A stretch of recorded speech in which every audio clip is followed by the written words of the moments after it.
चंद्रमा में आग दिखाई दे रही है, तारे दिखाई दे रहे हैं, कोई नीचे नहीं गिरता। हनुमान जी ने विचार करके मुद्रिका गिराई और मुद्रिका में लिखा है राम नाम। मां संकट के समय तो राम नाम का ही स्मरण करो। यह मुद्रिका कहां से आई, किसने दी? चकित चितौ मुद्री पहचानी। हनुमान जी श्री राम कथा कहने लगे। जानकी जी ने कहा जितने इतनी सुंदर कथा सुनाई उसे भी तो देखें। हनुमान जी बोले बस माता कथा ही सुंदर है, कथा कहने वाला तो बिल्कुल बंदर है, ये छिपा ही रहे सो अच्छा। पर जानकी माता बोली बंदर ही सही, कथा सुनाने वाला तो सुंदर आवे। हनुमान जी सामने गए, जानकी माता ने देखा, फिर बैठी मन विस्मय भयो। हनुमान जी ने कहा राम दूत मैं मातु जानकी। हे माता मैं राम जी का दूत हूं, सत्य शपथ करुणा निधान की। और ये कहते कहते हनुमान जी के आंखों से आंसू बरसने लगे। कपि के वचन सप्रेम सुनि उपजा मन विश्वास, जाना मन क्रम वचन यह कृपा सिंधु कर दास। नरवानरई संग कहु कैसे, कही कथा भई संगति जैसे। परिचय होने पर कुशलता पूछने के बाद श्री जानकी जी ने एक ही बात कही, आह नाथ हो निपट बिसारी। भगवान ने हमें भुला दिया। हनुमान जी बोले नहीं माता, भगवान ने आपको नहीं भुलाया। तो जयंत के पीछे तो बाण लगा दिया, चरण पर चंचुका प्रहार करने वाले के पीछे बाण, और हरण करने वाला अब तक आराम से बैठा है। श्री हनुमान जी ने कहा माता वहां भगवान के पास धनुष बाण कहां था? प्रभु तो आपका श्रृंगार कर रहे थे। जानकी माता बोली हाँ बेटा, प्रभु ने उन्हीं लकड़ी की सींकें उठाई, एक को धनुष बनाया एक को बाण। तो सींक क्या बाण बनी होगी? नहीं नहीं, प्रभु का संकल्प है। तो मां औरों को तो सींक ही दिख रही होगी, बाण है ये तो पता आपको होगा। हाँ।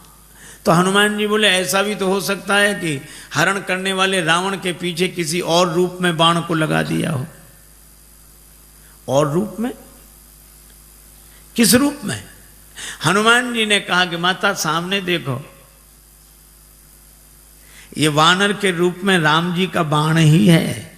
जिम अमोघ रघुपति कर बाना, एही भांति चले हनुमाना। ये बाण है। धनुज वन कृशानुम, रघुपति बाण कृशान, श्री हनुमान जी कहते हैं। जननी हृदय धीर धरु जरे निशाचर जान, ये राम जी का बाण है। सिंह के रूप में जयंत के पीछे बाण लगाया और बानर के रूप में रावण के पीछे बाण को लगा दिया। बेटा सूर्य भगवान बोले हम चलते फिरते गुरुजी हैं, एक जगह नहीं रहते, तुम एक जगह रहने वालों से पढ़ो। हनुमान जी बोले हम चलते फिरते विद्यार्थी बन जाएंगे, गुरुजी पढ़ेंगे आपसे ही। ये तो गले ही पड़ गए। सूर्य भगवान ने कहा एक बात और है कि आमने सामने रहे तब तो पढ़ाई होगी। हम आगे आगे चलेंगे तो हमारी पीठ तुम्हारी तरफ, तुम आगे आगे चलोगे तो तुम्हारी पीठ हमारी तरफ, फिर पढ़ाई कैसे होगी? हनुमान चले नाई सिर पैठी बागा, चले नाई सिर पैठी बागा, चले नाई सिर पैठी बागा, चले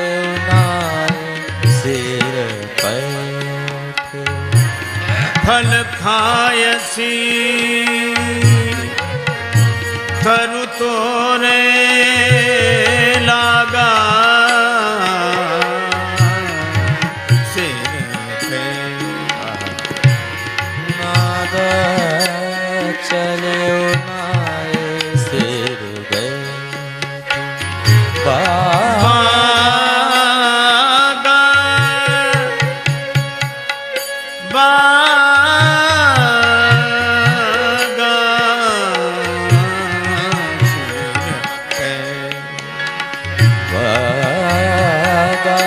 चले नाय सिर दे। हनुमान जी ने बगीचे में प्रवेश किया, राक्षसों ने देखा बंदर आया, बंदर बंदर बंदर। दूसरा राक्षस वाले आते रहते हैं ऐसे बंदर, स्वभाव से ही आलसी। हनुमान जी ने कहा आए नहीं तो फल खाए। अरे बंदर फल खाए जा रहा, अरे फल खाएगा 2 4 10 क्या। हनुमान जी ने तब पेड़ उखाड़ने शुरू किए, तरु तोड़ने लगा।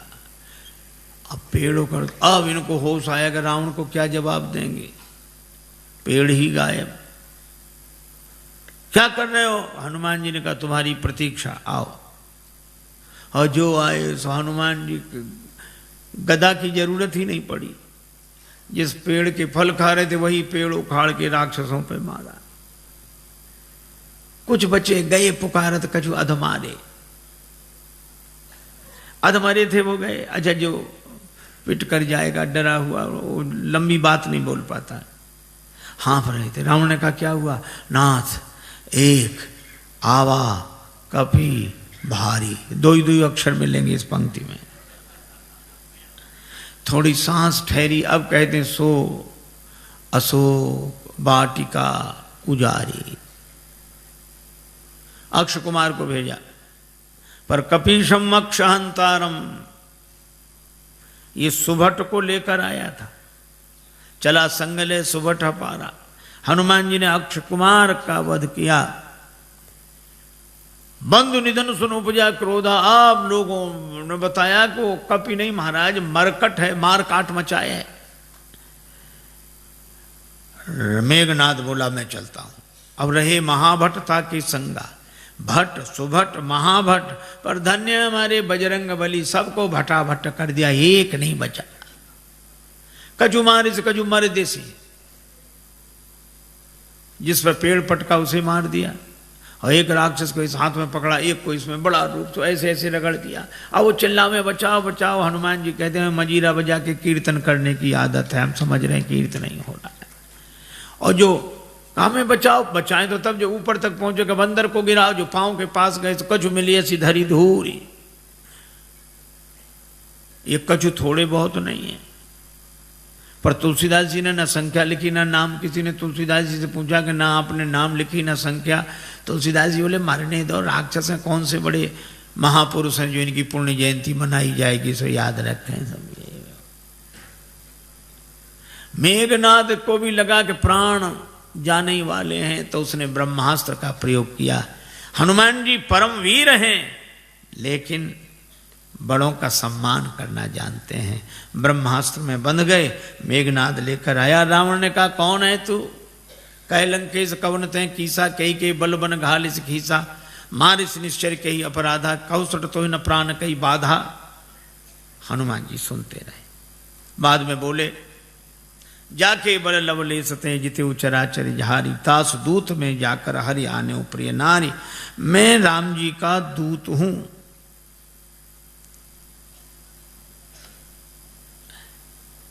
विनती करता हूं, विनती करो जोरी कर रावण सुनो, मान तज मोर सिखावन। पर रावण ने उस विनती को सुना नहीं। बोला मुझे समझा रहे, मुझे समझाने का फल जानते हो? हनुमान जी ने कहा कि हाँ फल तो जानते हैं। क्या फल है? हमारे यहाँ सम्मान होता है उपदेश देने वालों का। रावण बोला सम्मान नहीं, हमारे यहाँ सम्मान नहीं मिलेगा। मृत्यु निकट आई खल तो ही। काल की अधिष्ठात्री शक्ति मृत्यु को रावण ने हनुमान जी के बगल में खड़ा कर दिया। हनुमान जी डरे नहीं। रावण बोला मौत तुम्हारे बगल में खड़ी है, तुम डरते नहीं हो। हनुमान जी ने कहा कि रावण मौत हमारे बगल में खड़ी जरूर है, लेकिन देख तुम्हें रही है। रावण बोला हमें देख रही तो तुम्हारे पास क्यों खड़ी है? हनुमान जी बोले हमसे तो पूछने आई है कि रावण का अभी मामला साफ करना है कि बाद में, तो अभी तो हम उसे रोकें, फिर तो जो होगा सो होगा ही।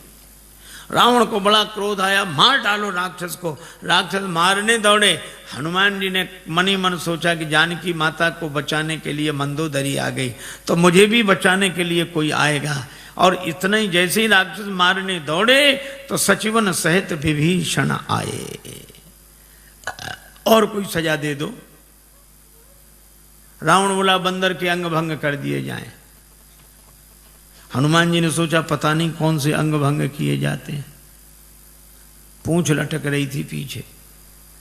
रावण ने कहा अंग भंग करो, तो हनुमान जी ने पूंछ पकड़ी दोनों हाथों से, माथे से लगाते, पूंछ को देखते फिर माथे से, 2 बार ऐसा किया।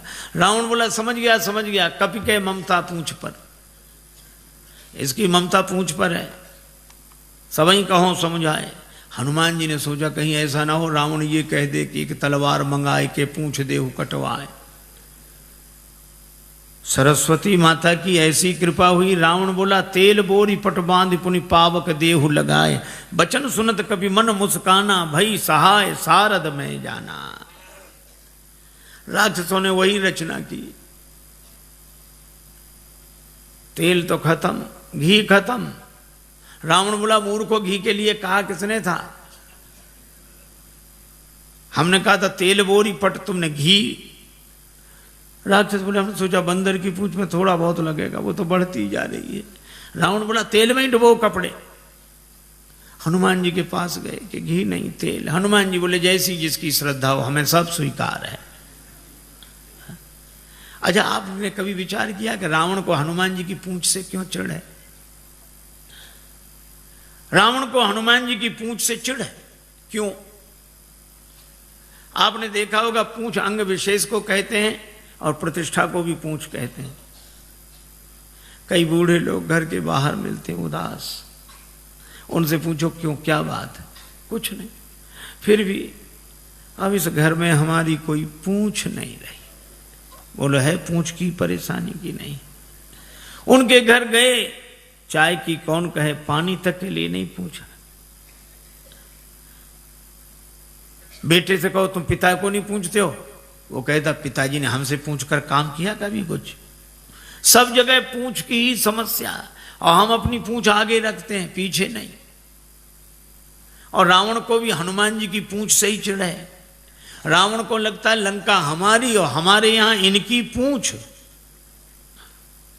तो ईर्ष्या की आग में जलने वाला पूंछ को जला देना चाहता है, लेकिन जब जब कोई दुर्जन किसी सज्जन की बढ़ती हुई प्रतिष्ठा की पूंछ को मिटाने की चेष्टा करता है, तब तब भगवान की कृपा से उसकी पूंछ और बढ़ती है। बाढ़ी पूंछ की न कभी खेला।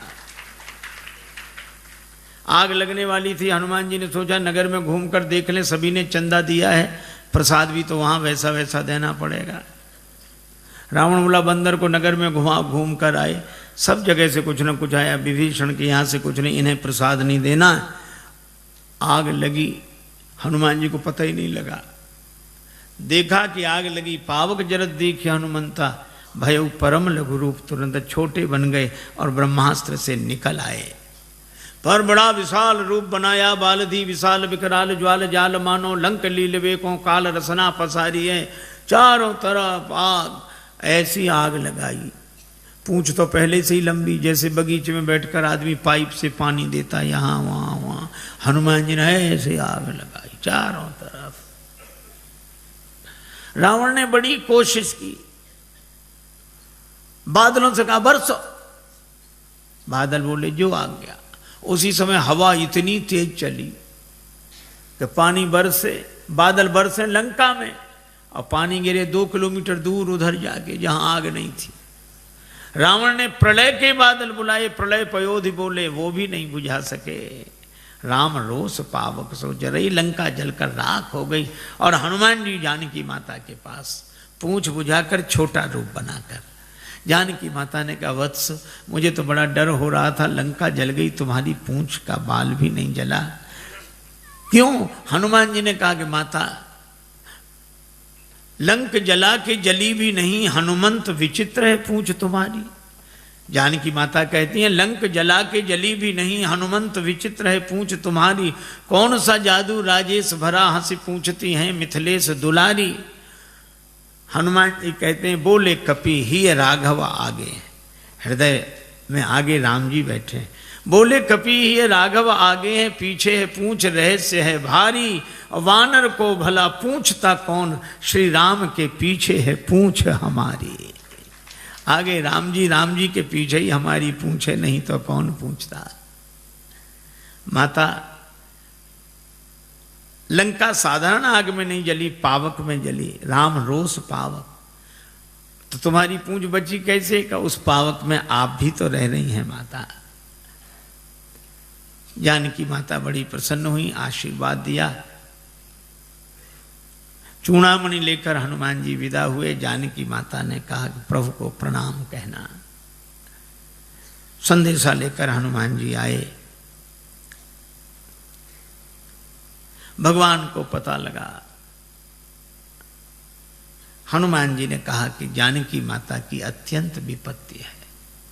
भगवान बोले विपत्ति तो तब होती है जब कोई भजन न करे, पर जानकी माता भजन कर रही तो अति विपत्ति। इसका अर्थ कोई भजन करे तो अति विपत्ति, न करे तो केवल विपत्ति। हनुमान जी ने कहा हाँ प्रभु। कहा कैसे? कहा कोई भजन करता है तो वह भगवान को याद कर रहा है, कोई भगवान को याद न करे तो विपत्ति, लेकिन कोई भगवान का भजन करे और भगवान ही उसे भूल जाए तो अति विपत्ति। श्री सीता जी ने आपको नहीं भुलाया, आपने सीता जी को भुलाया। नेत्र भर आए भगवान के। हनुमान मैं तुमसे उऋण नहीं। हनुमान जी चरणों में गिर गए। भगवान उठाना चाहते हैं, हनुमान जी उठना नहीं चाहते। प्रभु मैं बालक हो गया जानकी माता के यहाँ जाकर, अब बालक की मर्जी, उसे उठना होगा उठेगा, नहीं उठना होगा तो नहीं उठेगा। उठो उठो हनुमान, हम भी तुम्हें हृदय से लगा लें। हनुमान जी बोले चरणों में अच्छे मिलेंगे तो आधी जिम्मेवारी हमारी, आधी आपकी, और जो आपके चरणों में गिर जाता है उसकी पूरी जिम्मेवारी आपकी। भगवान हनुमान जी को उठाकर हृदय से लगाते हैं। वानर वाहिनी के संग प्रस्थान करके समुद्र किनारे आए। पुल बनना है। विभीषण जी कहते महाराज समुद्र से विनती करो, लक्ष्मण जी कहते सुखा डालो। भगवान ने कहा ऐसे ही करो। 3 दिन विनती की, नहीं माना। लक्ष्मण धनुष बाण लाओ, और समुद्र विप्र रूप में सामने आया। महाराज क्षमा करें। भगवान ने कहा कि वानर वाहिनी कैसे उतरे, उपाय बताया। नल नील के स्पर्श किए हुए पत्थर पानी में तैरेंगे, पुल बनाइए, और इस बाण से मेरे उत्तर तट पर रहने वाले राक्षसों को समाप्त कर दीजिए। अब देखो कितनी अद्भुत बात है। कोई न डूब रहा, उसके गले में पत्थर बांध दो तो जल्दी डूब जाता है, और पत्थर को कितनी भी ऊंचाई तक फेंको पर आएगा नीचे। ये पत्थर मानो कर्म का स्वरूप है, कर्म कितना ही ऊंचा करो अंत में नीचे लाएगा।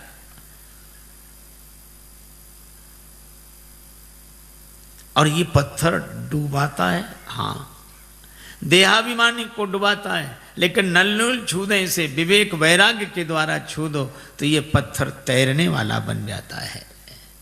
पर ये विवेक वैराग्य उन्हें जिन्हें गुरुदेव का आशीर्वाद मिला हो, लरिकाएं ऋषि आशीष पाई, पुल बना, भगवान की सेना पार हुई। भगवान ने कहा कि अंगद जी को फिर भेजो। अंगद जी गए। हनुमान जी हैं पूरे साधु, अंगद जी हैं पूरे सिपाही। साधु आस्था की स्थापना करता है, सिपाही के द्वारा व्यवस्था की बात विधिवत होती है। अंगद जी ने नगर में प्रवेश किया। रावण का बेटा मिल गया। बंदर बोले वही राक्षस बोले वही बंदर फिर आ गया, लेकिन रावण के बेटे ने लात उठाई, मार नहीं पाई। अंगद जी ने गई पद पटके भूमि भमाई। राक्षस बोले ये बंदर वो नहीं, दूसरा है ये तो। रावण के बेटे को ही मार डाला, हाथ गिरते ही ऊपर गया। अंगद जी रास्ता नहीं पूछ रहे तो भी बता देते इधर से इधर से इधर से।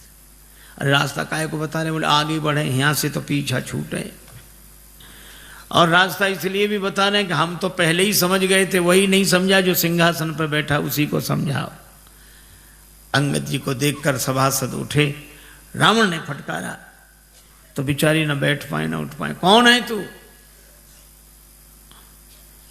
अंगद जी ने जो उत्तर दिया वो बड़ा अद्भुत। कह लंकेश कवन तय बंदर। हनुमान जी के सामने तो रावण बोलता गया, अंगद जी ने बोलने ही नहीं दिया। कह लंकेश कवन तय बंदर। अंगद जी बोले मैं रघुवीर दूत दस कंधर। तू कहे हमसे बंदर, हम कहें आदरणीय श्रीमान जी पूजनीय।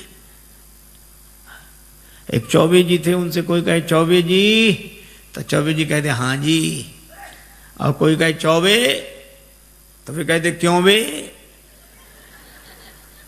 अंगद जी ने कहा कि तू मुझसे बंदर कहे, और अंगद जी फिर चुप नहीं हुए। मम जन कहीं तो रही मिताई तव हित कारण आयूं। भाई मेरे पिता से तुम्हारी मित्रता थी, तुम्हारे भले के लिए आया हूं। मेरा कहना मानो, पुरजनों को और रानी महारानियों को साथ में लेके दांतों के नीचे तिनका दबाओ, कंठ में कुल्हाड़ी रखो और फिर भगवान से जाकर प्रार्थना करो, तो मेरा भरोसा है कि भगवान तुम्हें क्षमा कर देंगे। अब जो वैसे ही नहीं जा रहा था, इतनी शर्तों के बाद जाएगा। अंगद जी सोचते हैं कि जाए ही नहीं सो अच्छा।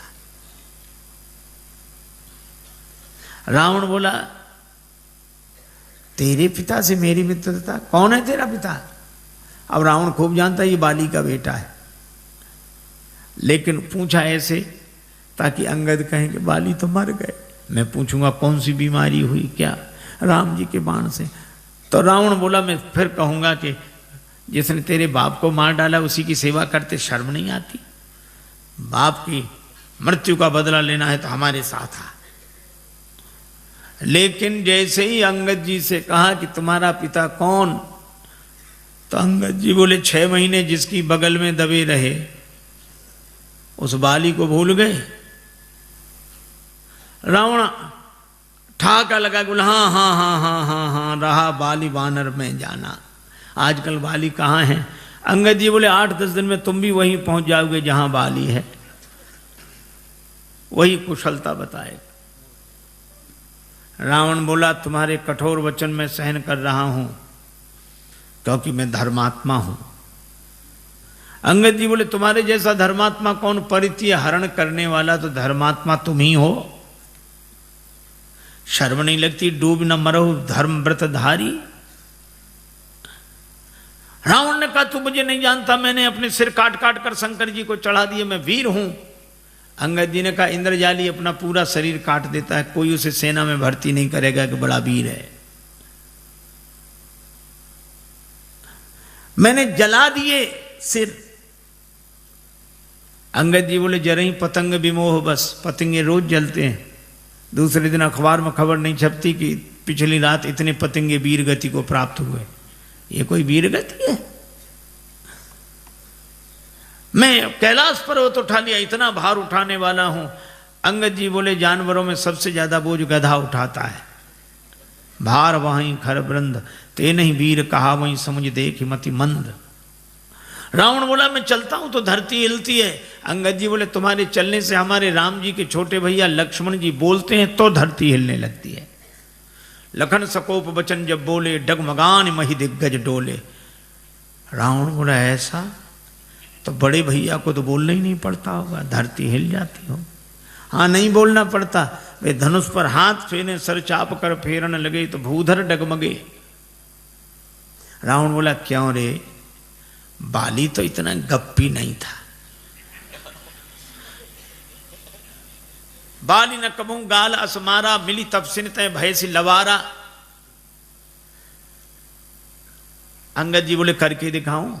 जब ते कीन राम के निंदा, क्रोध बंत अति भयो कपिंदा। कटकटान मही कुंजर भारी, 2 भुजदंड तमक मही मारी। और जो पृथ्वी पर प्रहार किया डोलत अवनी, धरती हिल गई सभासद खसे।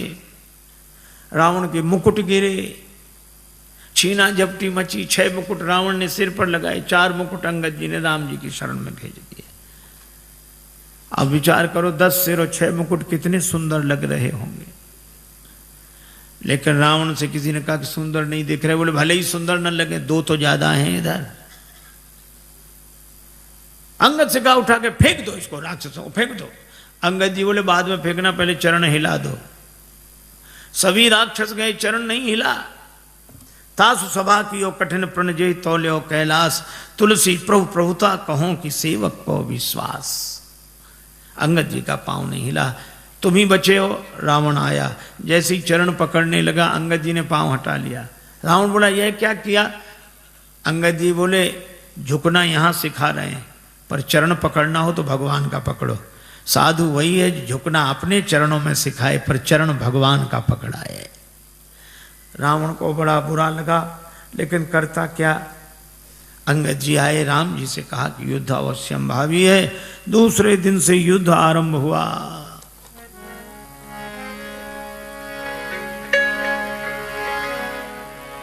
उत रावण इत राम दुहाई,